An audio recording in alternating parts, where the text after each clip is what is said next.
The first thing that happens is that I unseal an envelope and Dad's death falls out onto the breakfast table. I always thought I'd learn about it from the papers first, or that maybe news like this would be delivered by an angel, holding out a gilded scroll, its perfect face scribbled with sorrow. Instead, I'm sitting with morning hair, wearing inside-out pajamas, reading a letter printed in ordinary black ink on white office paper. The letterhead reads Berkeley & Co., and they've sent a short message informing us of his death. I'm requested at a meeting with his solicitor this afternoon with regard to my inheritance. There's no mention of Mum, which is strange. It's addressed only to me. I'm not really sure what to feel.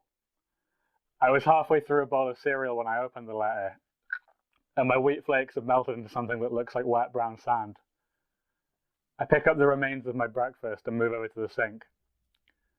Outside, in the back garden, Ham whimpers and batters at the door. I put him out there and forgot. He must be soaked by now. Leaving my bowl in the sink, I cross the kitchen and let him in.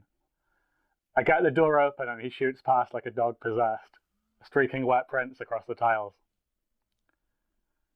I haven't seen Dad, except on television, since I was 6. He wasn't exactly famous, but most people would probably recognize him. His face comes up a lot if you go rooting through the discount book bins in supermarkets, or watch the late-night reruns of his paranormal show. I'd get a card on my birthday until a few years ago, and then since then, not even that. I think I could have spoken to him on the phone if I'd made a big effort to, left lots of messages at his office, but I never tried. He made it clear he didn't want much to do with us. I always assumed we'd have some awkward reunion when I was older, but now it looks like I won't even get that. I look out at the garden, autumn apples hanging red on the tree. Past the trees, there's a dry stone wall, and then grass and sheep. The sky is grey, the clouds sagging and out of shape. I hear Mum coming down the stairs, and before I really think about what I'm doing, I've rushed back across the kitchen and hidden the letter in my pocket. Of course I should tell her. It should be the first thing out of my mouth. Dad's dead. 2 small words, but I don't say it. I stand pretending to examine my orange juice as she comes in, dressed in the poncho type thing she wears every morning, and starts clattering around looking for eggs.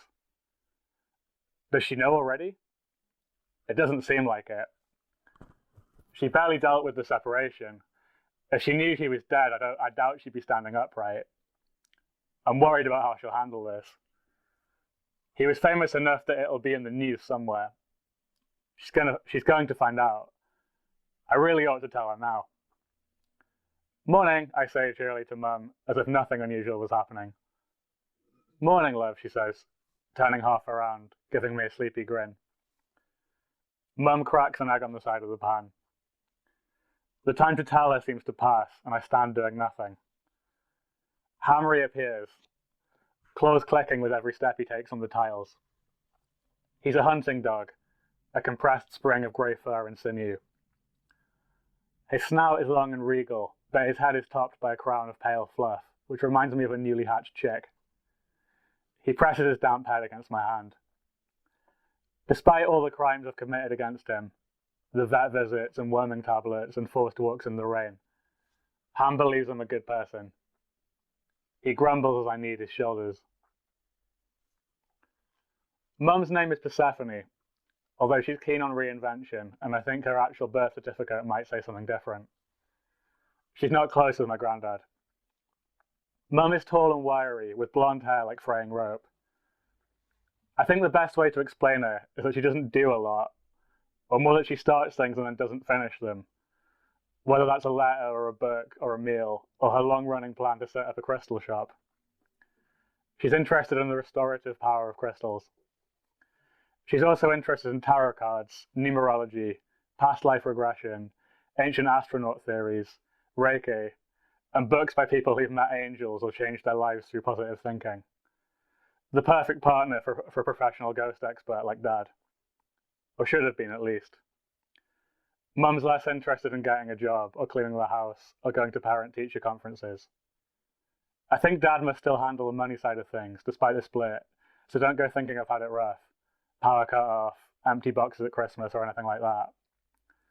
We're good customers at the organic food shops, and since the start of high school I've always had the right trainers, the proper haircut, stuff from the right brands, which is important if I want to keep hanging around with Kirk and Mark and the rest of them. I don't know what's going to happen about money now Dad's gone. Mum's looking out over the garden with a glazed expression, which makes me think she's already had one of her pills. See, Mum has these things called cluster headaches. Now I feel bad enough when I have a normal, standard issue headache, like someone's wrapping a rope around my skull, but cluster headaches are the Premier League of headaches. They're so bad it's like someone is driving a red-hot spike into your face, according to the leaflets they give family members to help us understand the condition.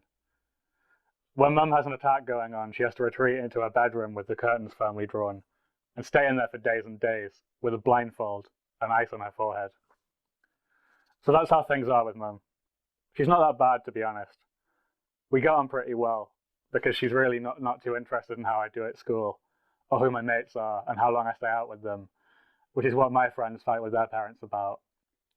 She's weird, but at least she doesn't drink on weeknights like Kirk's mum, doesn't have a Richter smile and a flowchart of polite questions like Mark's mum, who I think is a maternal android that his dad constructed from a mail order kit. It's a bit of a blue day, Mum says. There's nothing about the day that could remotely be described as blue, but the comment confirms she's not heard the news.